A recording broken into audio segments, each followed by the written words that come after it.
Since the ministry inside the church and outside the church are different, where do chaplains minister? Hi, I'm Dr. Dan Middlebrooks, and welcome to lesson number 4. You're hanging on, and I'm really thankful that you're doing that because we've covered a lot of information. But let's go a little bit further, because this one, we're going to be looking at about 8 different areas that I believe chaplaincy serves. Now, are there probably more? Probably. But let's just go into a group of 8, because learning where to share and where to care is going to be important as you develop the chaplaincy. But as I go into that, as I'm numerous doing oftentimes, let me ask you a question. How many balls can you juggle? Some of you say, well, I can do 2 or 3, I can do 4. Some of you are professional jugglers, and that's incredible. Me, I can just stick with 1, and I'm pretty good with 1. Matter of fact, you know what? If I can just focus on that 1, I can become the best at what I can be at that 1. The reason why I bring that in is when you're talking about the chaplaincy, what I want you to be able to do is you pray what direction God would have you to go, is to look at an area that would simply represent that primary ball, that primary focus, so that you can become the best at it. The adage is this: good, better, best. Never let it rest until your good is better and your better becomes your best. I'm going to give you about 8 different ways to look at where you can serve as a chaplain. But from there on out, you need to be able to find out where it is that God would have you to serve. Without further chit-chat, let's go into the very first one. The very first one that I want to bring up is something about serving. Because in that list that you have, you're going to have a choice of where God has wired you to be, that unique calling, that specific calling, that divine calling. And remember, we've talked about it, that it's not just about a place that you go, but it is the person that you are ministering by the purpose that God has laid out for you.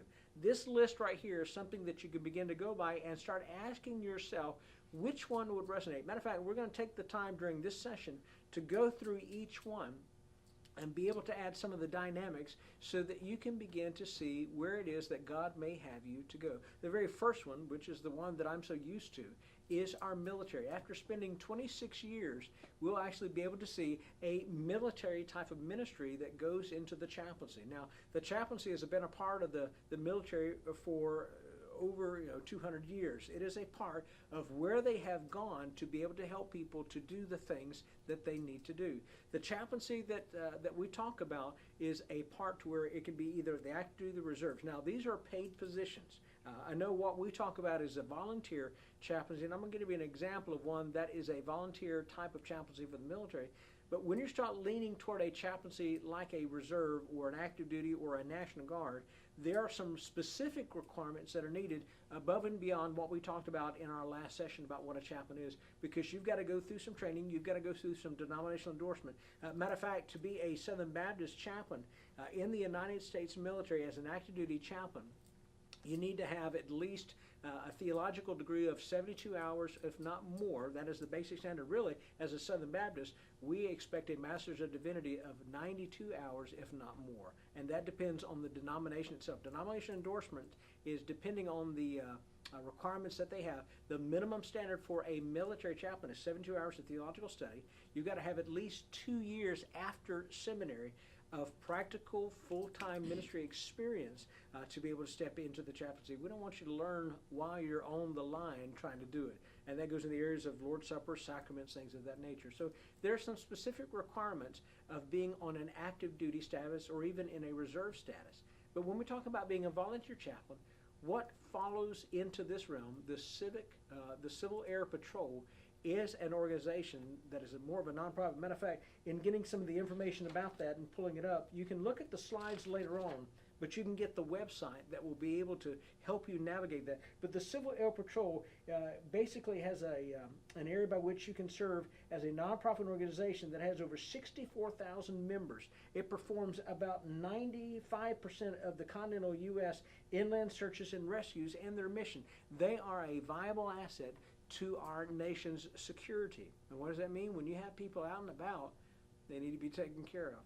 This is a way in the Civil Air Patrol that you could step in as one of their chaplains, a volunteer chaplain, and to be able to engage with that. So you've got a military. Again, a military culture is not for everyone. This is a place that you have to be able to say, is this where I want to be able to go? because the dynamics are going to be a little bit different about who I am. So that's the military. Let's go into our second one. Our second one is actually now into the healthcare facility.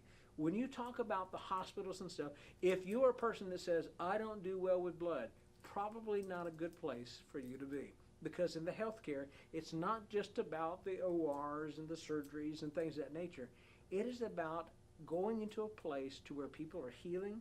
Sometimes they're not going to be able to heal. Sometimes people are literally taking their last breath, and you've got to be able to come into an environment to minister to them and to walk with them and to spend time. Now, there are some dynamics about being in a healthcare environment, some of the requirements that they need to possibly be able to have. If you're coming in as a volunteer chaplain, understanding some of their rules about privacy, the HIPAA laws, things of that nature you've got to be aware of so that you can ensure that you're protecting the patient as well as protecting yourself. All of these areas will have certain what I call rules of engagement and knowing what you can and cannot do. And this is huge because when you know the boundaries of what you can do and what you cannot do, it allows you to be able to have more of an impact on the things that you are gifted to do. I remember telling one of my officers that was in charge of the section that I was in, I simply asked him this, sir, tell me what I can't do.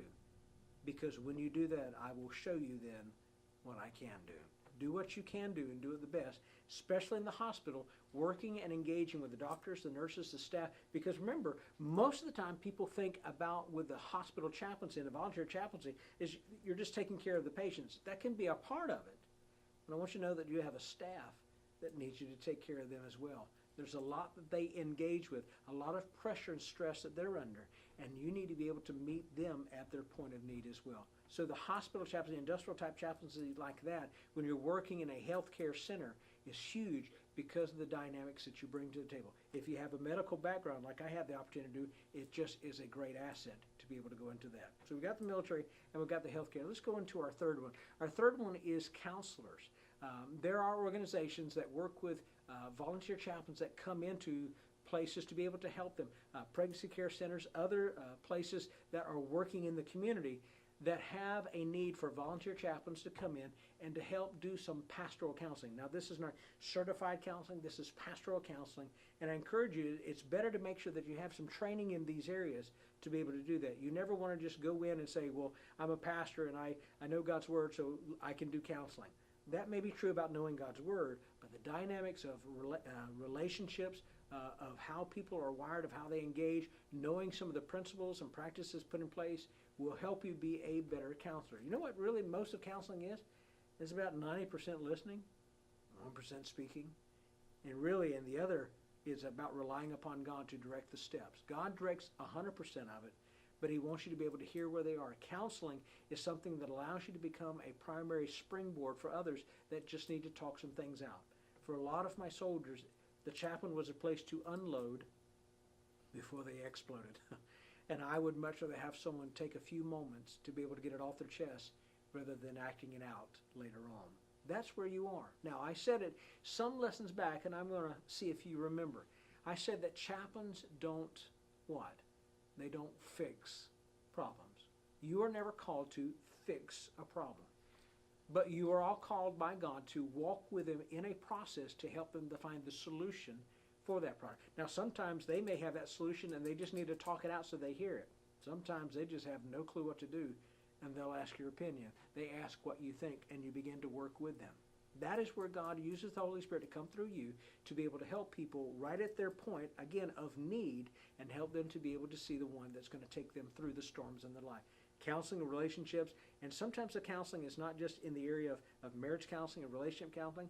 It can be counseling of things that have happened in their life, engaging with people who have had traumatic events that just need to talk through everything. It is not important at this point for you to go through all the certifications unless you're going to go into that full time. But it is important for you to have some background and some understanding and some training to help people to be able to navigate some of the rough rocks in the life. Let's go into our next one. A fourth way by which a person can begin to bring God's light into dark areas is the institutional side of the chaplaincy. These are the jails and the prisons. Remember in the passage in Matthew chapter 25, when I was in prison, you came and visited me. To be able to have someone that comes in as a volunteer chaplain, that begins to work with the inmates and within that population helps them to be able to realize that they are not forgotten by God and that they are still loved by God. Now, these are some things that you have to go through to be a institutional type of chaplain for prison stuff. You got to go through background checks. They need to know who you are. They need to validate, because not just anybody can walk into a correctional facility. You've got to be able to have the credentials, and you've got to have the credibility of that institution itself. So these are things that you begin to work with. But what a powerful ministry. One chaplain that works as a chaplain in a jail that I know says, I have a captive audience. He says that tongue in cheek. He says, but you know what's amazing to me is I have found more men that are freer behind bars than those that walk on the outside. You see, our freedom is not based on if we're behind bars or if we're walking free. Our freedom truly is based upon the one who has set us free from the prison of sin. When you are freed from that prison, you are free indeed, no matter where you are. One man who has a life sentence in his particular decisions of life, and he'll be the first one to tell you, I made some terrible life-changing decisions, but I've accepted Christ, and I now see that though I will never leave this prison is my mission field, and I will spend the rest of my time sharing the good news of God and what He's done in my life. A chaplain coming alongside of that person to encourage them, love them, pour into them, transformed his life, and it's a wonder how many lives have been transformed now because of him. So the institutional prison chaplaincy is a way of going in and ministering to people that many people have forgotten. Now, again, can it be unnerving when those doors slam behind you? You better believe it. But can it also be an invigorating moment to where you know that you'll be able to share with those who are wanting to know that there is true freedom in Christ every single day? So there are a lot. Let's go on to our next chaplaincy. Our next chaplaincy is in the area of public safety. Now, we've got the institutional side, and I'm going to break these down a little bit, because if you are a prison chaplain ministering to the inmates, it's harder than to minister to the correctional facility, to the detention officers, because there can be a conflict of interest, because you want to make sure that you never blur the lines. Remember when I talk about the juggling? Choose one that you can minister to. If you're coming into the hospital and you're saying, listen, I just want to be a chaplain for the patients, then that'll be fine. But if you're coming in to be a chaplain for the staff, do that wholeheartedly. Choose one chair to sit in so that you're not trying to balance them both. When we talk about the public safety, these are the areas of our first responders, our police, our fire officers, things of that nature. In this realm is something that allows you to be able to go into and engage with people who see sometimes the dark side of man, and they see it over and over and over and over again. These are people that are beginning to assimilate a lot of stuff that's inside of them, and as a chaplain going into it, again, having the training, having some opportunities to go in, having the credentials, having the credibility that an institution puts on you to allow you to be able to go is huge in ministering to the lives of those that now have to engage with people at the worst points of their life. One of the things that's on my business card as I give out to a lot of my officers is that my desire is to keep the smell of smoke out of the soul. Working with our Plant City Fire Department, I've realized that it's not just the smoke around you that can kill you, it's the smoke that gets inside of you that can kill you. Think about this in reference to your spiritual heart. Everything around you can be traumatic, but when that begins to seep inside of you, that you become very cynical and very callous toward the world, callous toward people, it can begin to close off and contaminate a heart that stops realizing that there's still good in man, and the only thing they see is the bad. That's why as I engage with a lot of my officers, as I engage with my fire and rescue, I help them to be able to get some of the stuff outside of them so that it does not begin to contaminate or cause them problems on the inside of them. Helping people be able to talk through specific traumatic events, sites and scenes and things like that we help them. Now remember, with a lot of our public safety, their schedule is not a normal 9 to 5. Their schedule is not one of these where they leave and they come back. Their schedule, kind of like the military sometimes, is that they're deployed and they're used at all times of the night. They are a soldier, they are an officer, they are a fireman 24/7. Now they may have times where they're on and times where they're off, but it is sometimes a very hard schedule, a hard life, which makes it very hard for families and marriages. That is going to be a crucial area if you're stepping into the public safety, is being able to help them to navigate those times in their life when conflict comes in reference to spouse and marriage relationships, because it is now being stretched and stressed because of the schedules and the things that they have. No man, no woman is an island unto themselves.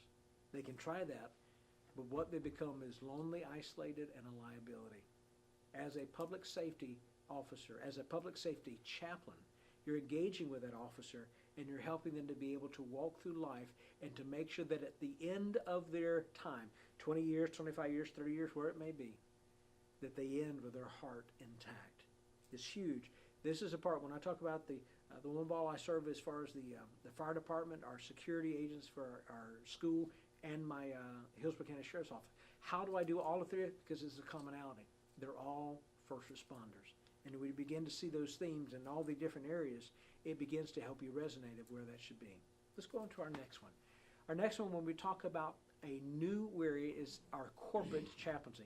Tyson, Tyson and other organizations are starting to realize that if they have a chaplain on board, that they will be able to help people be able to grow in the area of resiliency, of some of the relationship dynamics, of leadership development. They're actually being able to help out and see people become healthier and stronger, and to be able to have a better return on their investments. There's a lot of things that companies are realizing, that it's not just about if we want to do something, well, let's get them a gym or let's get them some time off.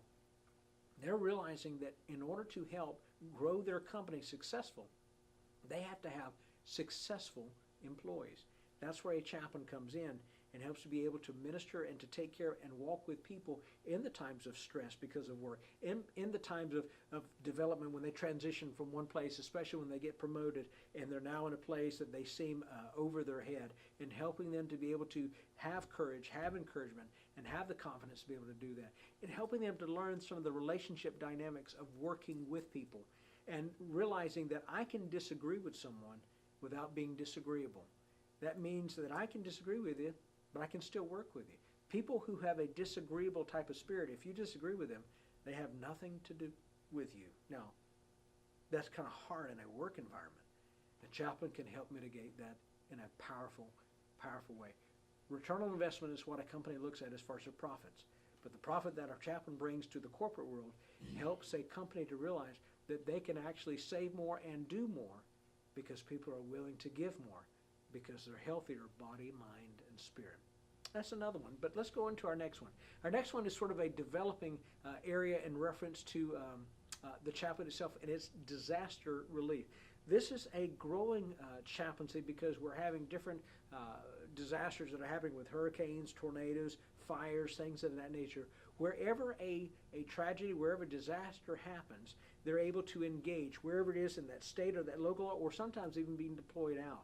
A person that is specifically trained in disaster type of chaplaincy, with critical incident, stress debrief, with traumatic event management, things of that nature. These are specialized trainings that allow people to get from either North American Mission Board or other organizations, so that they can be now an asset used as a type of ministry team, a cooperative team that goes in to start helping people put their lives back together that have come apart at the seams. Now, this is huge, because as you go in as that professional that's going to be taught, but as a chaplain, you have a special realization that you're not a psychiatrist, you're not a sociologist, you're not anybody, you're a chaplain.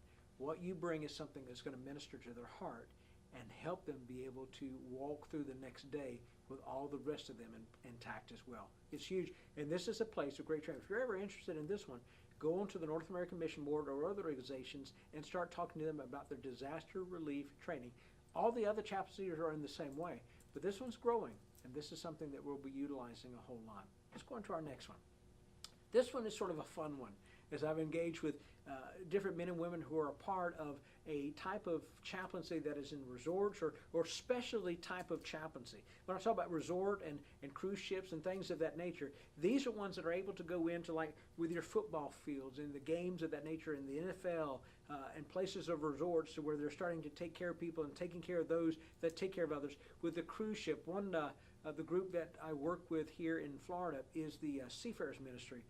Jeff Johnson, who's the gentleman off to the side in the blue shirt, he and his organization minister to those who are working on the cruise ships. Now, that seems pretty interesting, but remember, the cruise ships, you have people that are on the cruise ships and they're contracted for 9 months out of the year. They're away from their families for 9 months. Many of these are from Indonesia, from the Ukraine, from Russia, places of that nature, and they're there so they can earn a living for their family.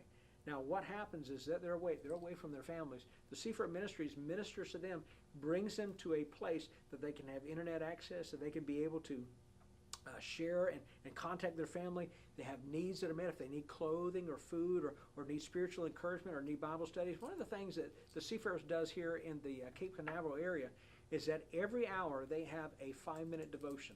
And what Jeff has told me what happened is they would have their 5-minute devotion with everyone there. All they had their computers and things of that nature in an open area.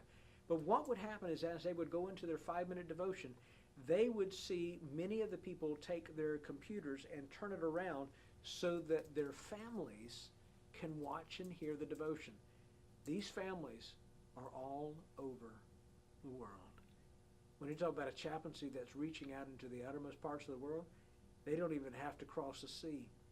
All they have to do is just cross the screen, and they're there. These are areas of the chaplaincy that people need that are still fun and recreational. But you still have people that minister to them. Racetracks, like I said, football players, things of that nature, a strong coalition of Christian athletes, those that are seeking to know that it's more than just the money that they have, but it is the treasure that they find in Christ. Any area, really, when you begin to look at it, matter of fact, when we go into that in the area of the chaplaincy, when you get right down to it, where's the chaplaincy needed? Anywhere. Anywhere that you see the need for a chaplain, that is where a chaplain is. That's where God gave you eyes, to be able to look around and be able to see what it is that's around you. Now, I gave you 8. There may be more that you can come up with about being able to minister in different areas. But these are at least 8 of the largest ones that allow you to be able to begin to cipher within your life of how can I best minister. Organizations, different things within churches, nonprofit organizations, things that outreach, things like biker organizations, things of that nature that go out into the highways and byways. It is unlimited. Why is it unlimited? Because you have a big God and you have a big world. And God gives you a big responsibility to carry his message. The place where chaplains serve is not as important as the call to that place where the person grew. You've got to go back to who you are. You've got to go back to what you do. So with that being said, let's go to this last slide just for a second, because there are a few things I want you to keep in mind when you're considering a place to serve as a volunteer chaplain. One of the first things I want you to do is make sure you spend time in prayer. Don't just say, oh, that looks cool, let me just go do it. Spend time in prayer that God will send you to the right place at the right time to meet the right people so that you can say the right promise to help them know the right provider. That's where it gets into, and it's about prayer for it. But it's not only about praying for it, it's about maybe visiting with another chaplain to see if that's what they want to do, if that's something that you feel like you're called to do. If it's prison ministry, go with a chaplain that is a part of that and see if that's something you'd like to do. If it's hospital ministry, go with a hospital chaplain and do rounds and be able to engage with the people. Whatever it is, walk in the shadow. It's the Elijah-Elisha mentality that, again, learning is more caught than taught. When you're engaging with different things, you may go to something and say, nah, I'm not really interested in that. But you may go into something and you say, man, that's it. I can do that. I love a principle that John Maxwell taught many, many years ago. He says, do something that you love to do so much that you do it for free, and then do it so well that people are tickled to pay you for it. Now, that works in our life in what we do. But when we begin to bring people to life, it allows them to be able to live life with a capital L. And that's knowing the Lord Jesus Christ. There's one other thing that I want you to consider, is that when you see how you can relate to the people, see if you can relate to them in their setting, not just in the church setting. Remember, the church is different.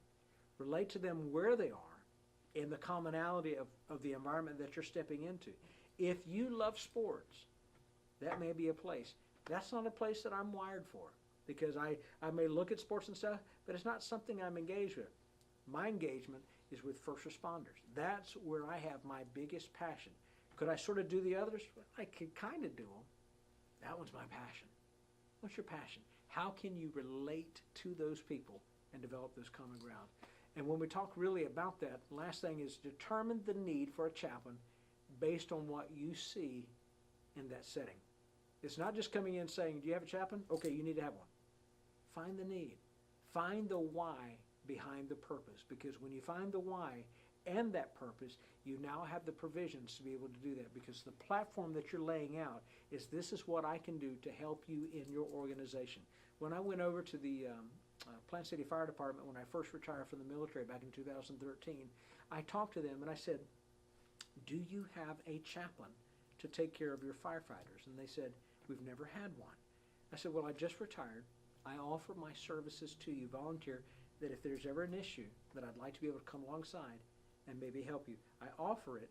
I see a need because of what they see and what they encounter, but I leave it up to you. It wasn't one of those things to where they had to come back, committee meetings. They says, we've never had one, but we see why we would need one. Can you help us starting today? We have a firefighter that, and the conversation went from there. There are things that God will put you at the right place so that you can minister in a tremendous, effective way. Let me close with this last thing. When we look at our lives together, God puts us in places and He puts all of the pieces together so that we can become effective in what we're doing, because your piece, whatever chaplaincy that you choose, is a part of a greater puzzle of life. I mean, you think about this. As a young boy, that was trying to get his dad's attention. His dad had a lot of work to do when he came home. He had a stack of things he had to go through. He had to get some projects and proposals ready for the next morning for a major meeting. And he was in his office, and the little 6-year-old son just wanted to play, and he was asking his dad to play with him. And his dad didn't have time, but his dad says, listen, son, I want you to do something for me. I know you love to draw. Can you go draw a picture? He handed a picture out of one of the pieces of the paper out of the printer and gave him some colored pencils. He says, can you go draw a picture of the house? Well, the little boy went off, and the dad's trying to get some stuff ready. And about a minute later, the little boy, little Michelangelo, came back. He was so proud of his house. And then the dad says, that's great. Can you go draw a picture of the dog? Okay, now go draw a picture of mommy and daddy. Okay, now go draw a picture of the clouds. I mean, he's giving him something to draw all the time. This kid's coming back like every minute or something like that. And so the dad was now getting to frustrated because he's got to get this project done, but he wants to spend time with his son, but he needs some time to be able to get some projects taken care of so that he can spend time. As he was going through one of his books, he came across a picture. It was a picture of the world. That's when he got the idea. All kids love puzzles. So he took the picture out, all the blues, and you've seen the picture of the world, beautiful. And he tore it up in pieces, not small pieces, but big enough pieces. And then when his son came back, he said, son, I've got a new project for you. I'm going to give you a puzzle of the world, and I want you to put the world back together. Gave him some tape, and this little boy loved puzzles. Went off. Father thought, I've got at least an hour, hour and a half, maybe to get some stuff done. 7.5 minutes later, this kid comes back. And he's got tape all over the place, but he's got the world back together. The father's astounded. Son, how did you put the world back together? And the boy says, oh, Daddy, that was easy. And he turned it over to reveal the picture of a family. He says, when I put the family back together, the world came back together. That's what the chaplaincy does. And your piece of that puzzle helps us to put a world that has come apart at the seams back together. Because I have a God who can seal all the cracks, heal all the hurts, and help us to be able to find our way in the darkest of nights. That's what the chaplaincy is.